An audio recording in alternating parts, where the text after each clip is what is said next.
So welcome back, fellow problem solvers. So exponential fun, or should I say having fun exponentially? Well, if you're interested in that, stay tuned, because you can already guess I'm talking about exponents. So the how-tos of exponents, the introduction to exponents, whatever you want to call it, share, like and subscribe. Let's get into it. And it's my privilege to introduce you to a topic called exponents today. So we'll be working through the basics of what are we talking about and how this works. So first of all, our terminology. The base. The base is the number that you raise to a certain power. In this example, 2 is our base. That is our base. The second term I would like to introduce you to is the power. The power is an expression that shows the number that is multiplied by itself a number of times. For instance, that 3. And when we put these two together, we are talking about the exponent of this number. For instance, this literally means 2 times 2 times 2. Can you see that it's being added by itself 3 times? And that's the definition of an exponent.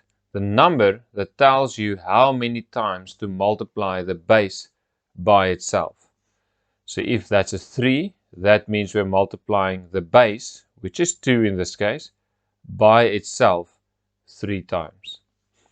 We can extrapolate this even further and look at these examples. For instance, 3 to the power of 5.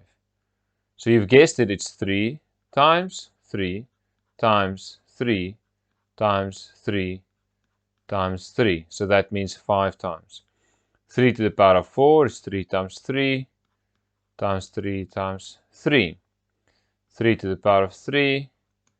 We multiply the base by itself 3 times, and 3 squared is 3 times 3. And 3 to the power of 1 is just 3. So it's important now to define what 3 to the power of 1 is, or any other number to the power of 1. But also, what about 0? I mean, how do we look at something to the power of 0? Now, this is best understood by using examples. If I say 3 to the power of 5 divided by 3 to the power of 3, then it's 3 times 3 times 3, as already stated, times 3 times 3, divided by 3 times 3 times 3.